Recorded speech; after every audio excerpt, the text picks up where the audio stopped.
Episode 7 and 8 in the books. Michael Jordan plays baseball. Kind of. Dan Woike, Brad Turner, Matt Brennan. We're here again. Week 4 or 5. Guys, what were your big takeaways from this week? Brad, let's start with you. You know, my guy is B.J. Armstrong, but talking trash to MJ and then knowing he was going to get it. He was going to get it upside the head. So that one stood out to me because I remember that. I just kept thinking, man, BJ, you don't do that to Michael, but you did. And he beat him. And look, I would have stared him down too. Take that, MJ, Phil, Scotty. You could watch BJ. You could watch BJ age as he told the story. He looked like 14, 15 years old. Yeah, now he looks like he's 25. But, I mean, that's not a big takeaway, but that's just something that really caught my attention. Yeah, what about you, Matt?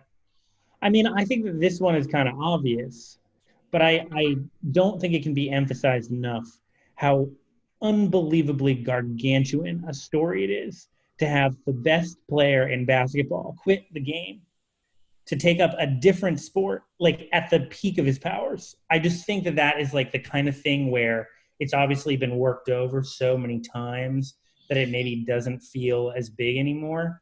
And what the episode, I think, does well, in addition to contextualizing why he left with the death of his father, the episode kind of shows what an earth-shattering moment it was at the time that it happened. Like that footage of the press conference puts you back in this moment where the world stopped for this thing that was completely, to use a baseball pun, out of left field. I was in junior high, I believe, when this happened. We did not have TVs in our classrooms. This is what, like 1993 or 94 or something like that. And we all listened to it on the radio as a class. Like they stopped class for us to listen to it. And then cruelly, they started class again while I was still sobbing uncontrollably that my favorite player ever wasn't going to play basketball anymore.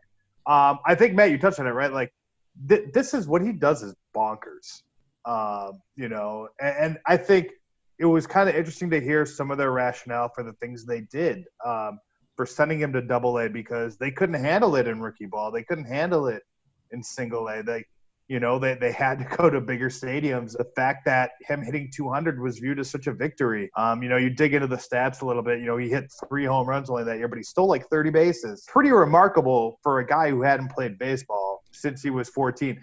BT, let me ask you a question. Did he play baseball because he wanted to play baseball? Or are you satisfied now that it had nothing to do with him maybe making some bets? I am, because we have to admit, Michael was the cash cow for the NBA. Yep. Would they risk not having him there for, a season and a half? We all know that it's all about making money for everyone involved, for the NBA, for the owners, for the players, for the broadcasters. You don't want to lose out on that because you don't know if you ever get it back again. And if you do, how much would it be? And, I'm going to take Michael at his word because I wasn't there. I'm going to take David Stern at his word that it wasn't because of the gambling. Obviously, the conspiracy theorists believe that it was, but I'm going to say baseball was the reason he decided. The main reason was because his dad passed away, and that struck him very, very hard. I will say one thing about the baseball thing. I was covering the Dodgers in 1994, and I was in Vero Beach with them, and I went to Sarasota, Florida to see Michael play baseball. I don't know what he did that day, and I don't recall one post-game question being about baseball. It was all about the NBA, basketball, for some reason. I wonder why. I'm going to guess he was 0 for 4, and he saw a whole bunch of curveballs. It's my guess. You know how it goes, 0 for 2. I think, Matt, from like a TV perspective, there are two of the most powerful, I think, sort of moments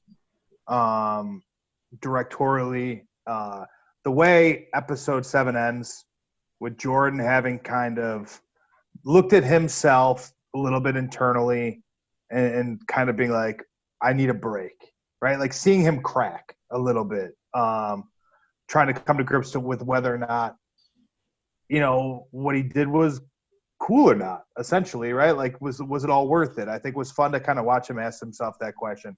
Number 2, and maybe this is just a thing that I'm just a sucker for montages about fathers and sons and stuff like that. But the Father's Day Game 6 footage against the Sonics, I thought was incredibly touching. And the image of Jordan in the training room, just full on sobbing. I think it brings to what BT said to me. His relationship with his dad was obviously so important. And just kind of see over these 2 hours, obviously starting with the murder to kind of that moment of him winning without him. I thought those were two of the most effective emotional moments of the series so far. I think that episode 5 is the best single episode for expressing what Jordan and basketball became to the broader culture.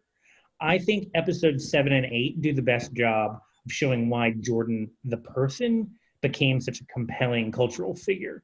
And it's because as his career evolved, he did things that were unexpected. He did have moments where he showed raw emotion. But the rest of the time, as we've talked about over the many weeks, he was really an enigma. And so that's why it's so surprising to have him sort of talk about some of these moments retrospectively.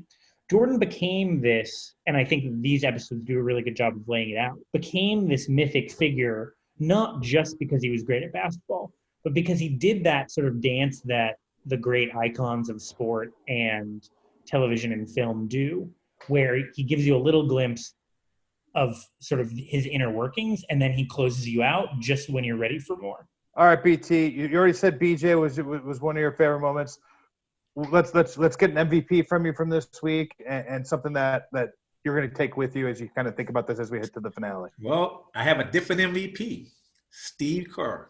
You know why? He got punched in the face. He took the punch and kept on coming back.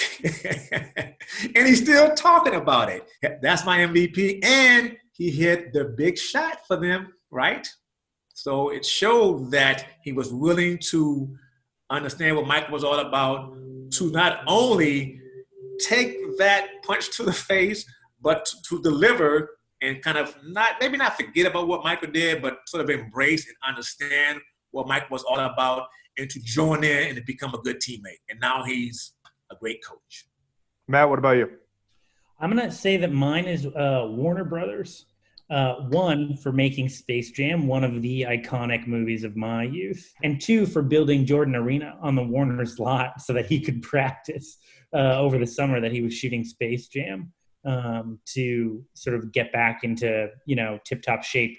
And Times reporter Greg Braxton has great stories coming on both the Space Jam summer and Jordan Arena. Yeah, I'm gonna go with MJ this week, guys. Surprise, surprise. And I'm gonna go with him for one reason, and I wrote about it. His ability to take even the smallest, tiniest perceived slight and make it like this end of the world, soul ripping thing that forces him to act and get vengeance. I got the chance to talk to LeBradford Smith this week. I love that story.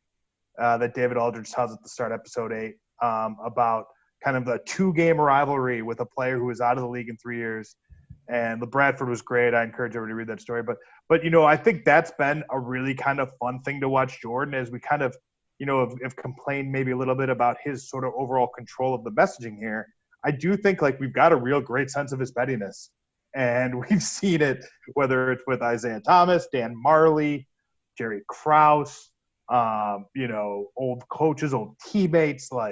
It's essentially a 10-hour version of his Hall of Fame speech. And I love that all of these little guys are all of these players are getting digs and stuff like that. And I thought LeBradford Smith that story's awesome. And he was hilarious talking about it. So that was my guy for this week. We only got one more week of this left, guys. I'm sure we'll find other reasons to talk, but I'd encourage everybody to hit LATimes.com. We've got a ton of stuff. You mentioned Greg's coverage. BT's been killing it. We've been doing features and stuff like that. So stay with us here, and we're going to keep rolling along. Thanks, guys.